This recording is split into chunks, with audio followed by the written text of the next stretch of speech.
सब तो पहले मैं इंतहाई मशहूर हाँ कि लंबड़दार साहब बार साहब ने उन्हें ही एक बड़ा अहम जोड़ा तिली का मसला है वो दसिया वे कि तिली की फसल जिस टाइम पक के तैयार हो जाती है तो खलोती की खलोती सारी फसल सुक जाती है। ये सारे के नाल मसला पेश आ रहा है।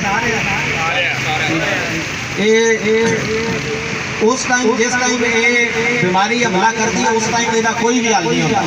साढ़े को अगर कोई पूछता भी असं मानते हैं कि इस टाइम जो कोई भी ये हल कोई नहीं। उस बीमारी का ताल्लुक है बीज के नाल कि तुसी आया कि बीज केड़ा इस्तेमाल करते हो। हमेशा कोशिश ये किया करो कि भाई जेड़ा वे बीज जेड़ा भी इस्तेमाल करो वो अच्छा और जेड़ा वे अप्रूव शुदा जेड़ा बीज है वो तुसी इस्तेमाल किया करो। ठीक है, उसकी वजह तो जिस टाइम बीज एक काम है कि भाई साड़ी जी कोई कीमती फसल है जिस तरह साड़ी मकई हो गई असी उस बीज को असी जेड़ा वे ट्रीट करके असी उस बीज को जहर ला के असी इस्तेमाल करते हैं ताकि साड़ी जी है मकई की कीमती फसल है साड़ी वो जी खराब ना हो। लेकिन ये वे कि असी जिस टाइम तिली काश्त करने हैं असी जिस टाइम गंदम काश्त करने हैं असी जिस टाइम कपाह काश्त करने हैं असी जेड़ा वे बीज की सीड ट्रीटमेंट जी असी वो नहीं करते। इस गल के नाल तुसीं सारे भी इतफाक करो। ठीक है, मैं तुहानूं गंदम की अगर दसां गंदम के दो तीन ऐसिया बीमारियां ने तुसीं देखिया होना एक पौधा गंदम का भी खलोता खलोता जिहड़ा वे सुक जाता है या सिट्टा बन के तो काला शाह हो जाता है। ठीक है, वो खत्म हो जाता ज़ाया हो जाता है उसका भी कोई हल कोई नहीं। अगर तुसीं ओहदा सीड ट्रीटमेंट अगर तुसीं करके गंदम बिजाई की है उस प्लाट के जिहड़ियां तुहाडियां बीमारियां बिल्कुल नहीं होणगियां। सीड ट्रीटमेंट की गल की जाए तिली का सीड है तिली का सीड हम इसमें बिजाई हो रही है तकरीबन 2 तो 3 किलो जोड़ा सीड है वो तुसी फी एकड़ जोड़ा भी वो करना है काश्त करना है। देखो वो 2-3 चीज़ा जेहन के रखनिया ने कि जितनी देर तक साढ़े पर एकड़ की पौधों की तादाद साड़ी मुकम्मल ना होगी साड़ी एवरेज कभी भी नहीं आ सकती। असी जिस टाइम बिजाई करते हैं ठीक है वो इंजे समझो भी जो मोया दाना होता है जो कमजोर दाना होता है वो या तो उगता ही नहीं अगर उग जाता है तो वो उग के मर जाता है। ठीक है, साड़ी पौधों की तादाद अगर तिली की गल की जाए तो तकरीबन 1,20,000 जोड़ा पौधा वे वो तकरीबन पर एकड़ के 1,20,000 पौधे तादाद होनी चाहिए एक एकड़ के तिली। अगर कपास की गल की जाए तो तकरीबन 35 तो 45,000 पौधा जोड़ा वे कपास का जोड़ा वे वो पर एकड़ होना चाहिए। लेकिन असी नाकस बीज की वजह तो असी जोड़ा वे कि अपने जोड़ा पौधों की तादाद है वो नहीं पूरी कर पाते। देखो कोई भी चीज़ अगर बीज जानदार शय है जमीन जानदार शय है। ठीक है, अगर वो जो चाह रहे हैं उसके मुताबिक असं अमल नहीं करांगे तो जाहिर जी गल है कि भाई वह भी एक रिएक्शन जोड़ा भी उस तरह ही होएगा जिवें असीं उहदे नाल कर रहे हैं। सीड का जोड़ा ट्रीटमेंट है वो लाजमी हर सूरत सीड का तुसीं ट्रीटमेंट मैं तुहानूं 2-3 चीज़ां दसदा वां।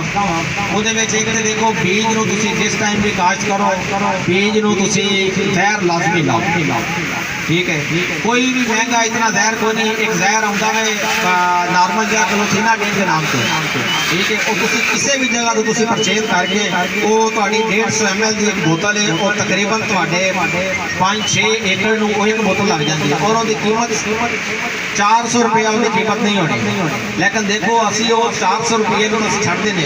ठीक है, लेकिन असीं उसका नुकसान साडा बाद विच कितना होंदा वे तुहानूं सब नूं पता वो तुसीं उहनूं बीज नूं जिस टाइम तुसीं उहनूं जहर ला के तुसीं उहनूं काश्त करोगे। ठीक है, ये जिहड़ी बीमारी तुहाडी जिहड़े पौधे तुहाडे सुक जांदे ने। ठीक है, ये इंशाअल्लाह तुसीं ये गल अज मेरी जिहड़ा दोस्त इस गल ते अमल करेगा और वो आप ही सानूं आखेगा कि जिहड़ा तुसीं ये गल कीती सी वो बिल्कुल ठीक होई।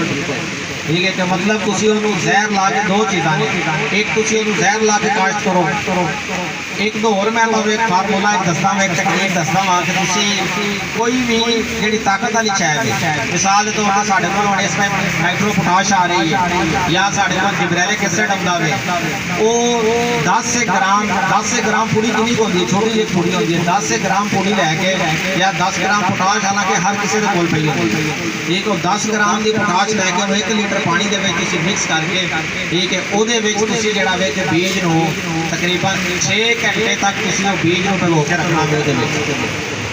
ठीक है, 6 तो 8 घंटे इस तो ज़्यादा नहीं आप करना काम कर सकते हो बेशक। ठीक है, लेकिन इस तो ज़्यादा तो टाइम जरा नहीं रखना। ਉਹਨੂੰ ਕੱਢ ਕੇ ਕਿਸੇ ਸਾਏਦਾਰ ਜਗ੍ਹਾ ਤੇ ਤੁਸੀਂ ਉਹਨੂੰ ਤਕਰੀਬਨ 30-40 ਮਿੰਟ ਤੁਸੀਂ ਉਹਨੂੰ ਖੁਸ਼ ਕਰਨਾ ਹੈ। ਜਿਸ ਟਾਈਮ ਤੁਸੀਂ ਦੇਖੋ ਕਿ ਭਈ ਇਹਦੇ ਅੰਦਰ ਨਮੀ ਜਿਹੜੀ ਹੈ ਉਹ ਖਤਮ ਹੋ ਗਈ ਹੈ, ਫਿਰ ਤੁਸੀਂ ਉਹਨੂੰ ਕਾਸ਼ਤ ਕਰਦੇ ਹੋ। ਦੇਖੋ ਇਹ ਹੈ ਛੋਟੀ ਜਿਹੀ ਟੈਕਨੀਕ, ਲੇਕਿਨ ਇਹਦੇ ਨਾਲ ਇਹ ਹੈ ਕਿ ਤੁਹਾਡਾ ਜਿਹੜਾ ਵੀ ਪੌਦਾ ਤੁਹਾਡਾ ਉਗਾਓ, ਤੁਹਾਡਾ ਜਿਹੜਾ ਵੀ ਪੌਦਾ ਉਗਾਓ ਕਰੇਗਾ ਉਹ जानदार पौधा है, ठीक है ना, वो सड़ेगा। और सब तो मेन जी असं हम आने भी टैंपरेचर की वजह तो कहते जनाब है जी पौधा उग के सड़ गया। देखो जिस टाइम एक बीज के अंदर एक कुव्वत मुदाफे पैदा हो जाएगी तो हल्का फुल्का टैंपरेचर जो उत्तर थले होगा वो बर्दाश्त करेगा। मैं जी तुहानू नाइट्रो पोटाश दसी है, ये नाइट्रोजन या जिब्रेलिक एसिड की वजह तो बीज के अंदर पौधे के अंदर नमकियात का इजाफा हो जाता है, जिसकी वजह तो उसके अंदर सर्दी गर्मी बर्दाश्त करने की कुव्वत आ जाती है। ਜਿਹੜਾ कोई कमजोर भी होता है वो भी ਤੁਹਾਡਾ ਜਿਹੜਾ ਪੌਦਾ ਹੈ ਜਿਹੜਾ ਉਹ ਵੀ ਤੁਹਾਡਾ ਬਿਹਤਰ ਹੋ ਜਾਂਦਾ। ਇਹ ਤੇ ਸਿਰਫ ਇੱਕ ਵਾਹਿਦ ਟੂਲ 2-3 ਬਿਮਾਰੀਆਂ